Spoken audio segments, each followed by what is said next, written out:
Jadi managerial accounting itu apa sih? Managerial accounting itu lebih menyediakan informasi, kata kuncinya itu untuk internal user. Mari kita bandingkan managerial sama financial accounting yang sudah kita pelajari. Tadi sempat saya berikan intro, walaupun di sini banyak yang mayoritas kan semester 1. Tapi ini saya kasih gambaran ke depannya untuk kalian ya. Financial accounting, rata-rata semua jurusan di Fakultas Ekonomi itu akan mendapatkan financial accounting satu mata kuliah yang kalian ketemu saya semester ini, pengantar akuntansi, itu namanya financial accounting. Nah, kalau managerial accounting, jurusan apapun akan mendapatkan mata kuliah yang judulnya akuntansi biaya. Itu prinsipnya managerial accounting. Tingkat lebih lanjutnya, kalau sudah lulus akuntansi biaya, kalian akan ngambil akuntansi manajemen. Nah, itu adalah managerial accounting. Kalau yang financial accounting itu akan diperdalam di level menengah, intermediate, lanjutan, advance, kalau kalian ngambil jurusan akuntansi saja. Nah, selain jurusan akuntansi, yang diperdalam itu yang managerial accounting.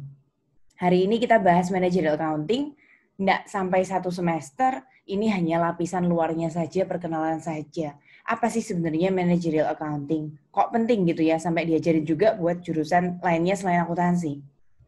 Nah, kalau kita lihat dari sisi penggunanya, financial accounting itu tipenya kan kita sebutnya dengan financial statement, mulai dari laporan laba rugi, income statement, perubahan modal, statement of owner's equity, neraca, balance sheet atau statement of financial position, lalu ada laporan arus kas, cash flow, yang terakhir ada catatan, notes to financial statement.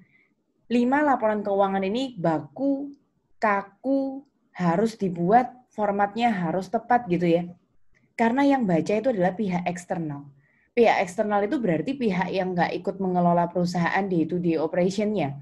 Sehingga contohnya adalah pemegang saham, pemberi kita pinjaman, kreditor, terus pemerintah gitu ya.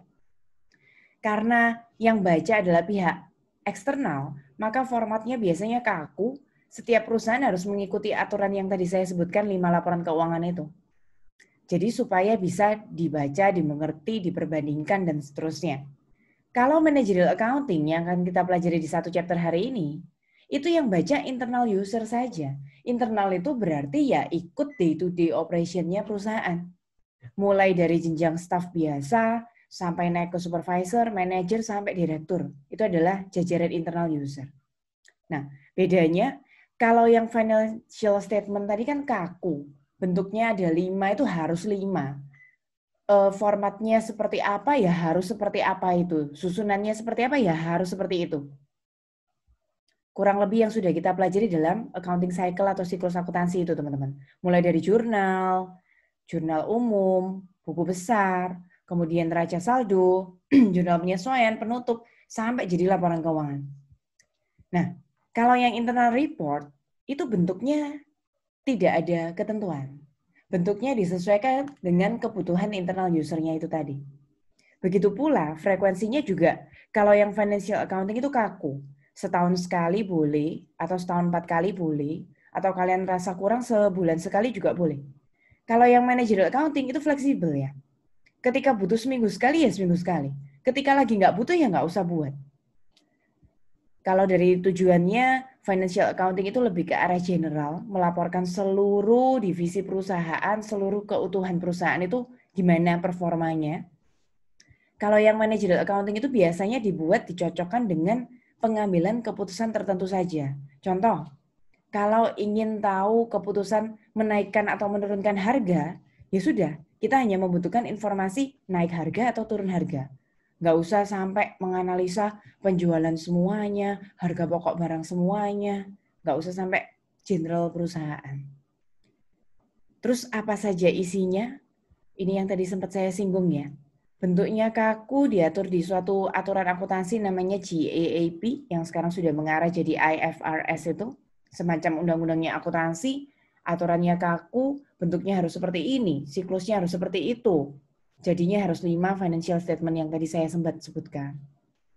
Kalau yang managerial accounting, bukan sekedar debit kredit, kemudian tidak harus bentuknya jadi 5 macam laporan keuangan, tidak. Hari ini kita nanti ambil satu contohnya saja, walaupun nanti kalau kalian sudah belajar akuntansi biaya sama akuntansi manajemen, nah di sana kalian banyak menemukan semacam banyak langkah-langkah, rumus-rumus untuk menemukan suatu strategi pengambilan keputusan itu seperti apa. Kalau yang financial accounting, setelah kita buat laporan, karena ini yang baca adalah external user ya, untuk keakuratan, keandalan informasi yang sudah kita sajikan itu benar apa enggak, menyatakan sesuai kondisi yang sebenarnya apa enggak, harus diaudit. Di audit itu diperiksa apa yang tertulis, apakah cocok dengan yang kondisi kenyataannya oleh Certified Public Accountant atau CPA, auditor gitu ya bahasa Indonesianya. Jadi ada suatu pihak eksternal lagi, pihak ketiga lagi yang mencocokkan perusahaan itu sudah benar nggak nulis yang misalnya kalau punya di gudang ada persediaan 1 miliar itu beneran ada 1 miliar nggak? Nah itu nanti harus dibuktikan dengan auditor. Benar apa enggak laporan keuangannya? Kalau yang managerial accounting nggak usah diaudit. Jadi ya sudah dibuat begitu saja, terus tidak perlu membutuhkan konfirmasi benar atau tidaknya dari pihak ketiga yang tadi disebut dengan auditor. Itu bedanya, teman-teman.